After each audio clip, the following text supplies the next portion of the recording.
almost daily ZenCast. Hosted by the incorrigible Mr. Zappa. Let's talk Trump. Will today be the day that finally, after months and months and years of talking heads suggesting it might have been otherwise, at some other previous date, the big pivot, the big change, the time in which Trump straightens up his spine and truly becomes quote unquote presidential.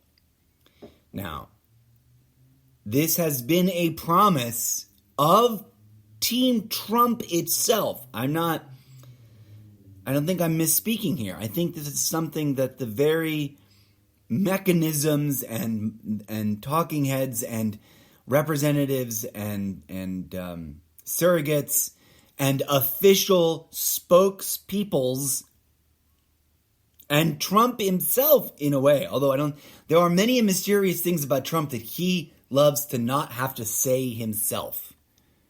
That he will go to the extent of pretending to be someone other than himself on the phone to go ahead and get it said, so that other people hear from others saying that this such and such thing is or is not true about Trump. So the big question, and I'm on early because I was already just like, I can't deal with this. Like the bizarro-ness of flipping through all the channels and the pattern.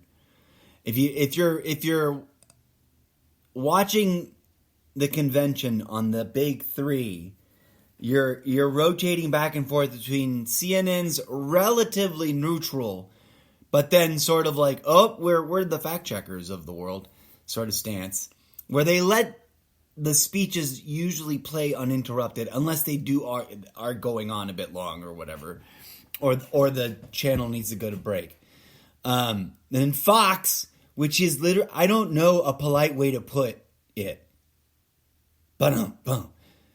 Insert dirty sex joke here. There's no polite way to put the treatment that Fox News. So I don't even, and mind you, I'm not even trying. I used to go the extra hustle, the extra yardage of clicking through the buttons to get to because they're way separated far apart. Like Newsmax. And that, they're over there on another cluster of numbers on my particular channel box. And but I know what they're doing.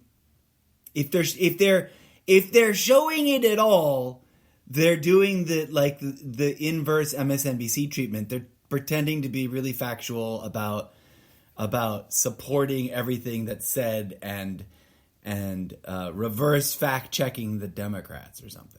Newsmax is extra. And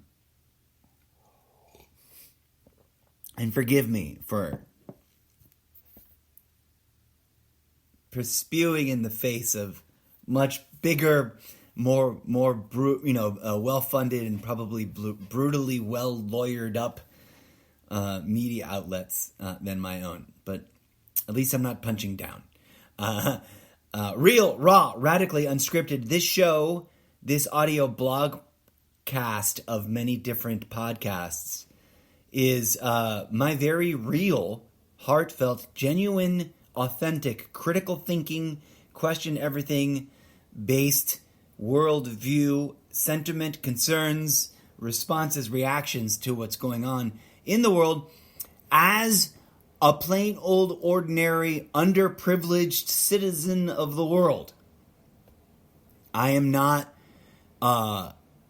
so free and liberated through wealth and or power and or privilege, that I can travel to the places where the news is happening. Someday, by the grace of the good help of the real audience that listens and reads and enjoys my many different projects of content creation, which you can give yourself a self-guided tour of by visiting solo.to/Mr. Zappo.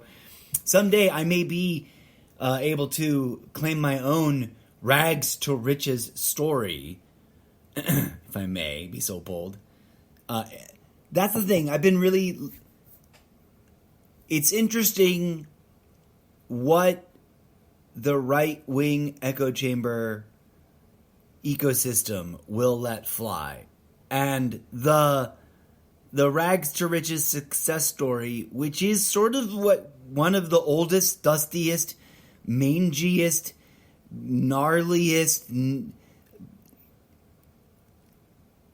overused carrots, like lumpy, gross, moldy, soppy, suckled on, and yet there it is in the history of the carrots that they dangle in front of people. Right? Someone write that down, because I already don't remember exactly what I said. But I think it's true. I think my statement stands. It's just like targeting a group of soon-to-be othered and soon-to-be dehumanized others amongst their own species and their own neighbors in society to character assassinate, launch false accusations against, pretend to be literal demons from the underworld, and then act as if none of that ever went down.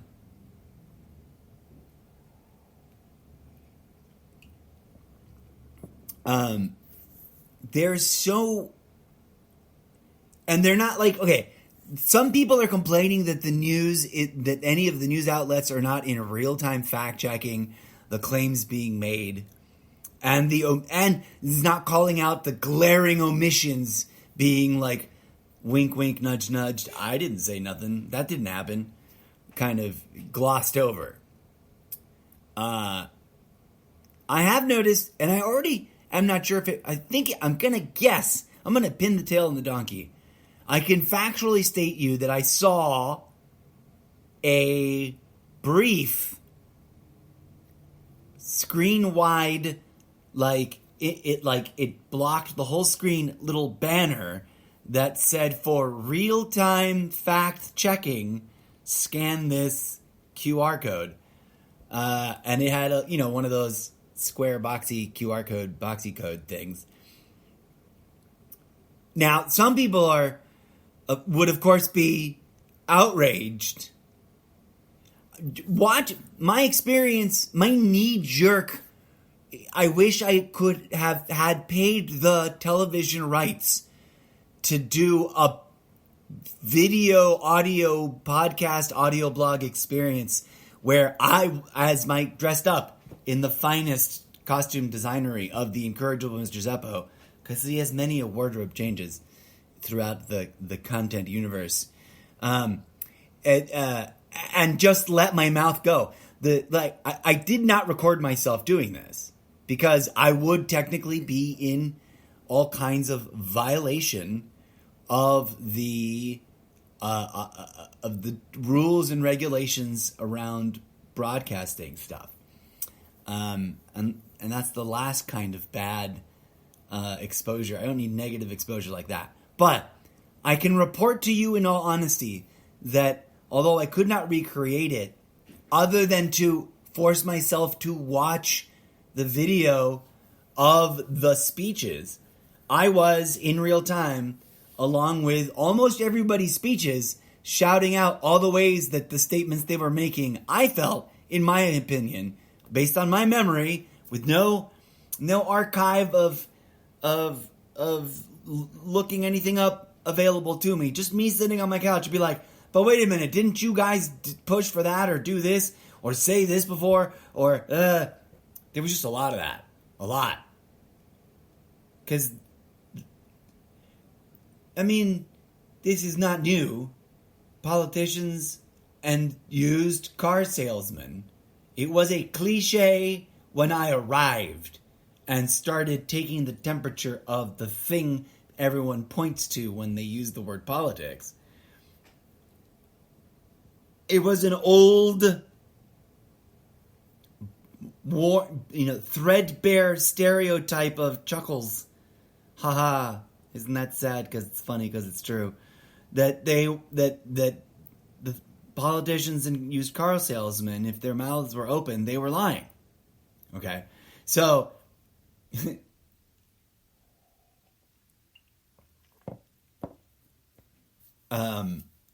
what I'm interested in, and the reason I really am going, it's 11:11 now, 11 minutes and 11 seconds.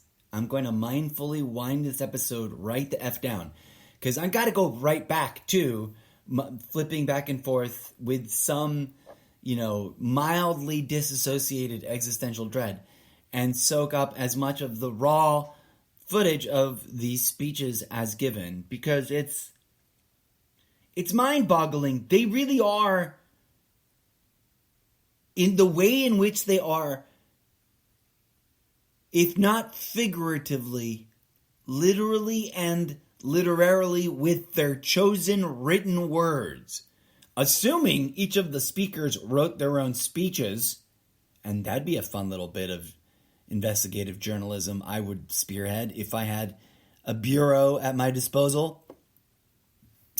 But every sentence, every paragraph from every of the keynote and secondary, and tertiary tier 2 and tier 3 speakers was designed to bend the knee and kiss the ring to the figurative Caesar-like American king sitting over there in his glory box, upon which he could be seen and viewed, not just by everyone in the arena or the whatever you call that space, but everyone on television, because they just kept double boxing it, right? Like the speaker and the picture of Trumpy Lump, Lumpy Trumpy, sitting in a box, kind of like falling asleep and feeling kind of precarious. I was a little worried about him. I was like, what if he topples over? He's sitting in the front row of a vanity box overhang, quite remarkably far up above the next floor, wherever that is. There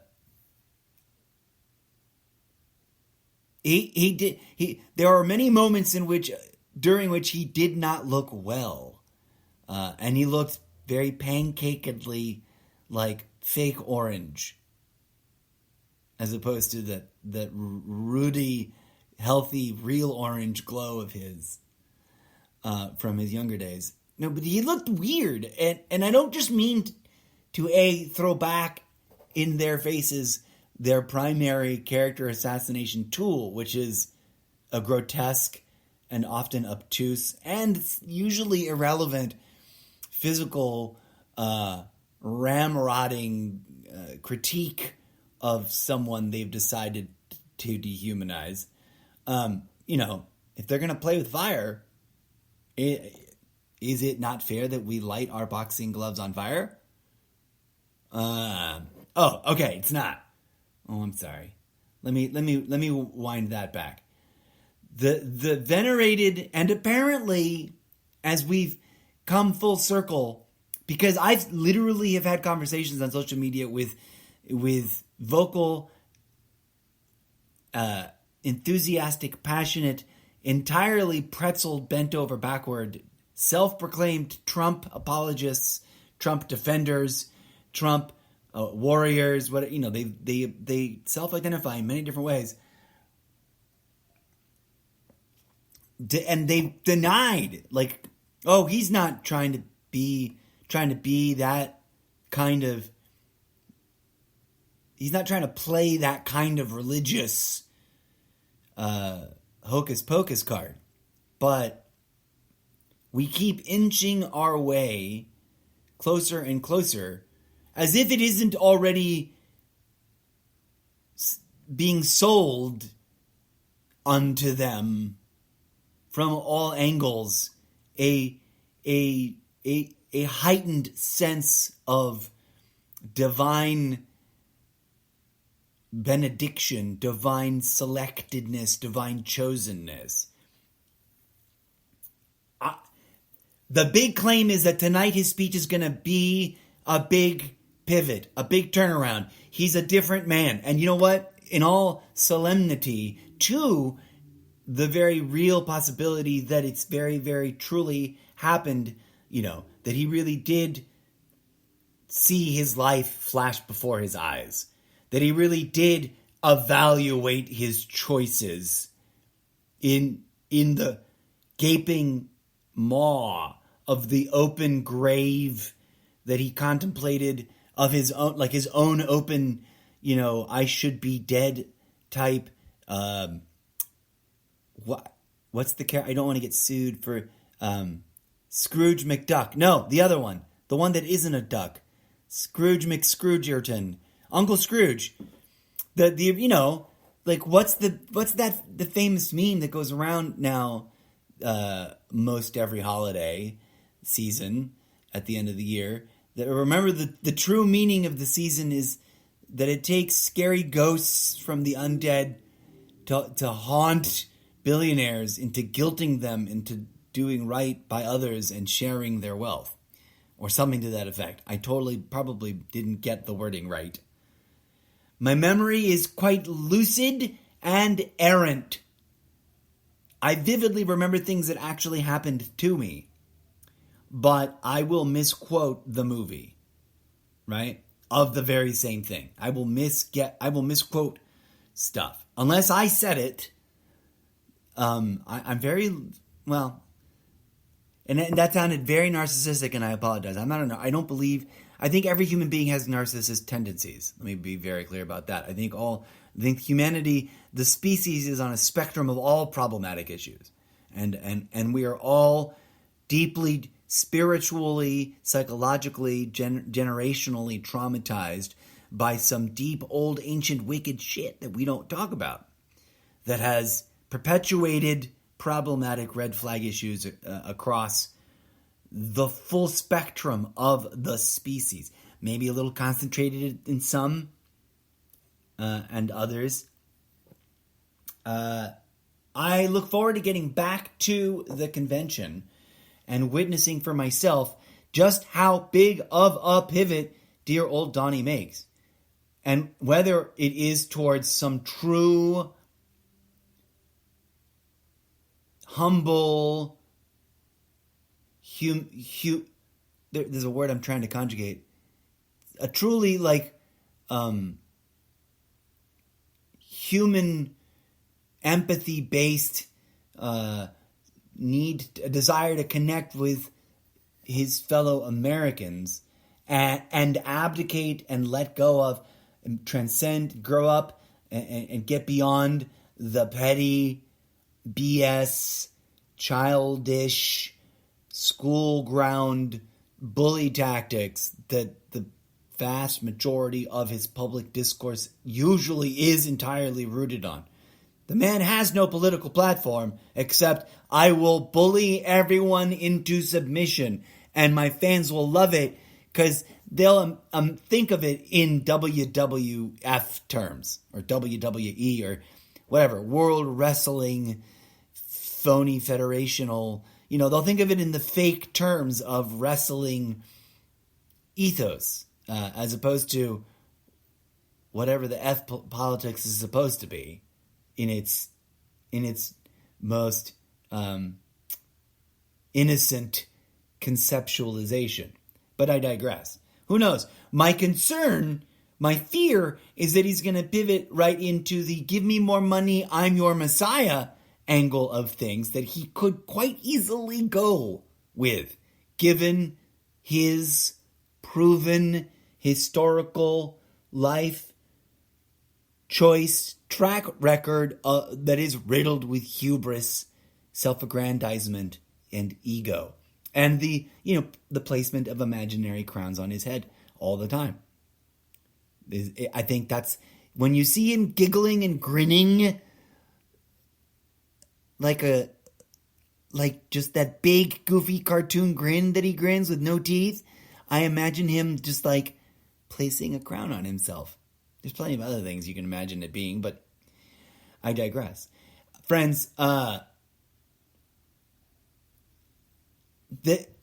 those who are not aware, my central pillar is that the man is who he is to function as a mirror to all of humanity, as are most people of popular power, where their power comes from the fact that they are famous and popular. That these people, not by any nefarious or divine cause, but by the fact that it's a form and function of the human machine, the human energy, the human divine biological enterprise, to do this, to provide this opportunity for itself. He was a horrible person who became quite wildly popular and serves as a mirror. There is, and it can be palpably felt throughout the community of Trump supporters, a deep shame that hides an even deeper delving insecurity. And that is where their overt, forward, outward thrusting, manly, saber-rattling, poking and prodding, trolling, hating, spewing of whatever kind of speech, of Trumptopian speech, let us call it, comes from, right? And it's manifest, it's there in the base because it's there in the idol, godhead, poster boy, figurehead, golden poster child that they chose for themselves. But it's not just for them, it's for all of humanity. He's a mirror for us to go, oh, right, we have all at some point allowed ourselves to be that in a probably way less dramatic and extreme degree, some configuration of the things that we don't like, that we perceive in him as a public figure, right? His flaws are here to remind us that none of us are perfect, and that even the most flawed of us can hoodwink and cajole their way into the centers of power, and in an attempt to, as all hubris and ego-driven men who seek power tend to do, to transform the social image after his own. But I guess we'll wait and see. I'm pretty eager to see what this will be. If nothing else, it can not be denied, the most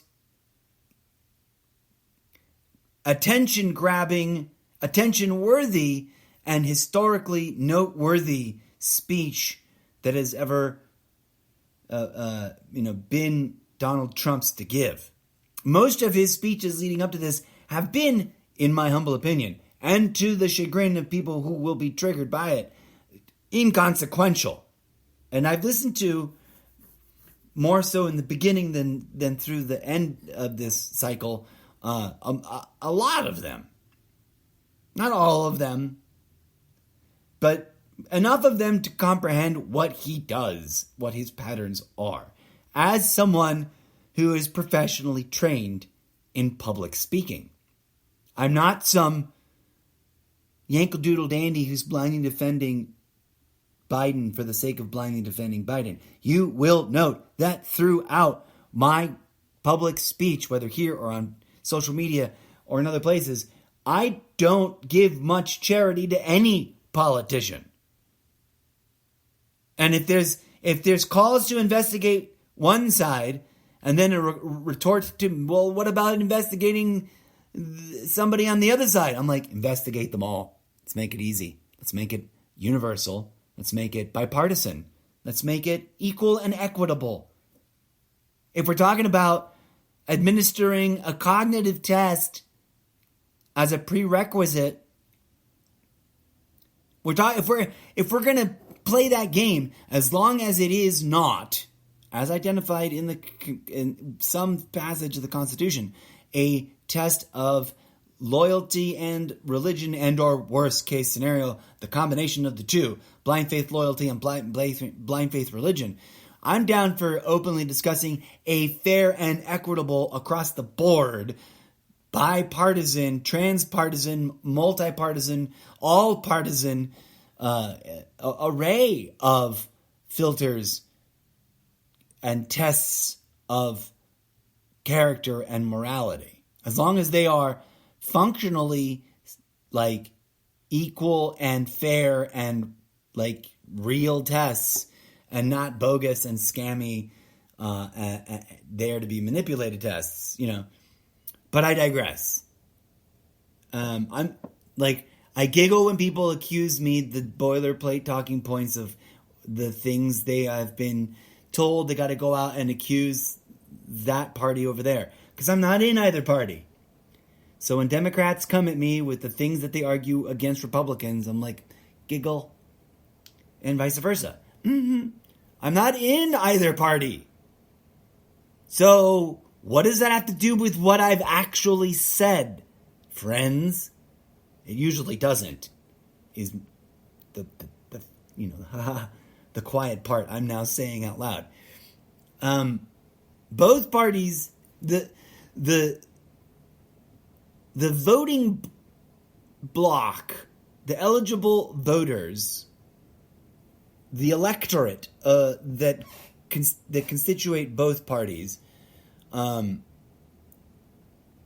need to realize their best interests may or may not be being served by either party. And that's a conversation I don't think American society is quite ready yet for. I mean, there's been plenty of us saying things up this avenue and or in similar but also not the right directions about both parties.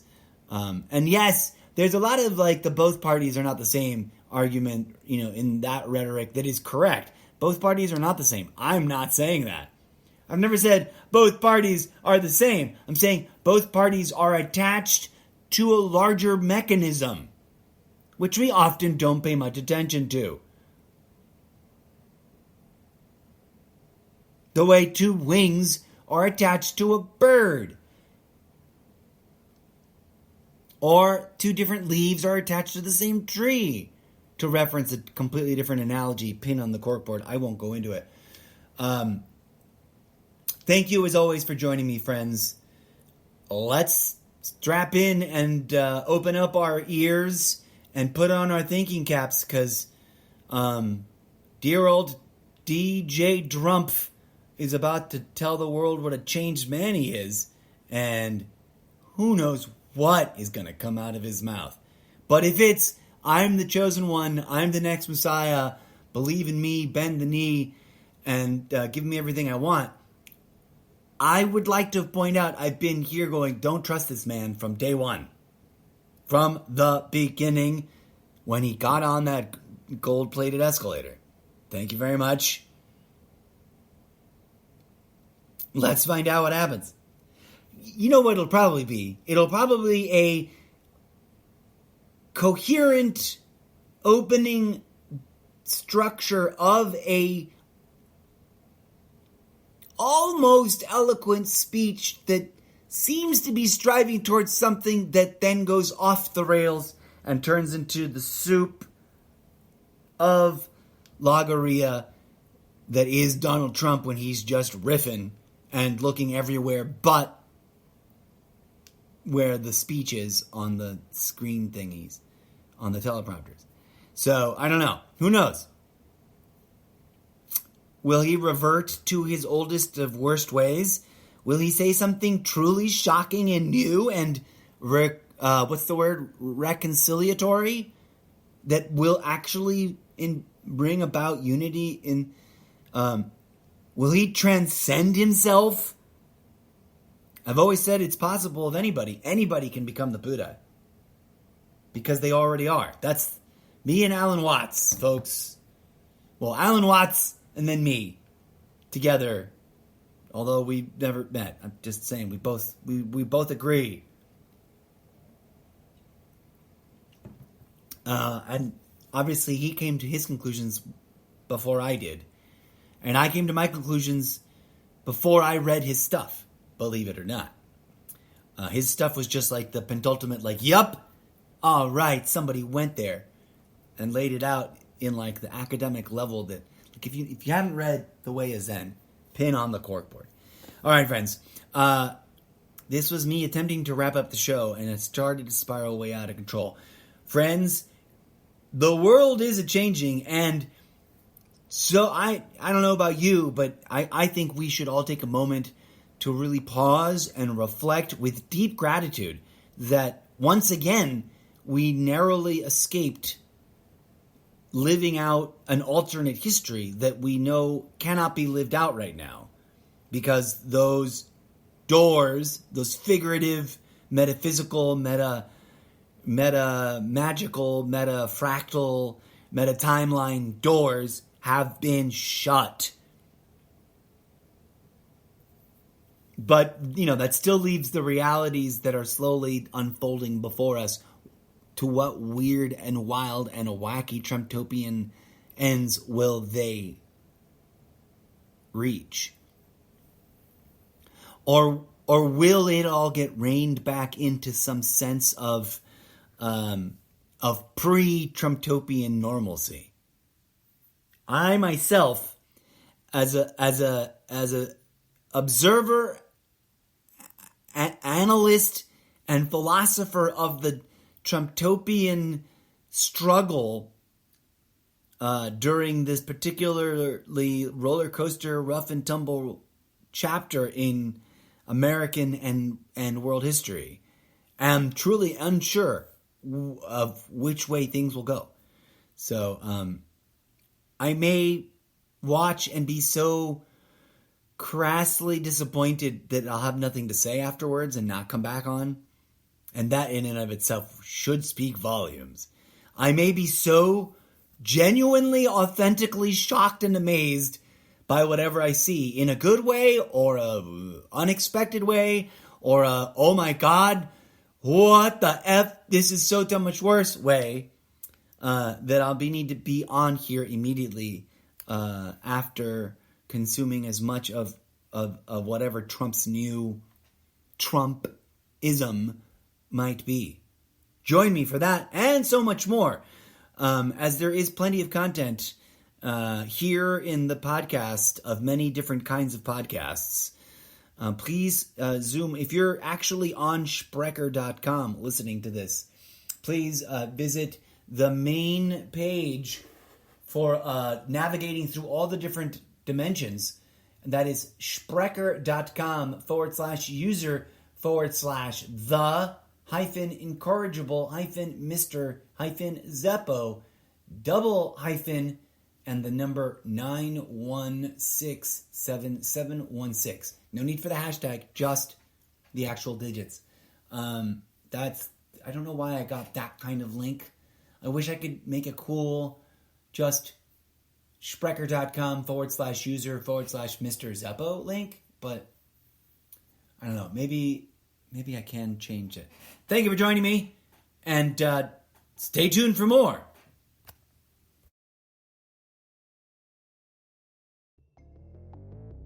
And that is the latest madness from behind the orange wall. Thank you for listening to GMT, a special segment of the Almost Daily ZenCast.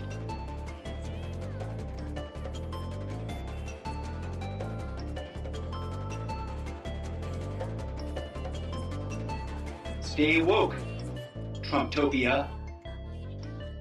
Stay woke.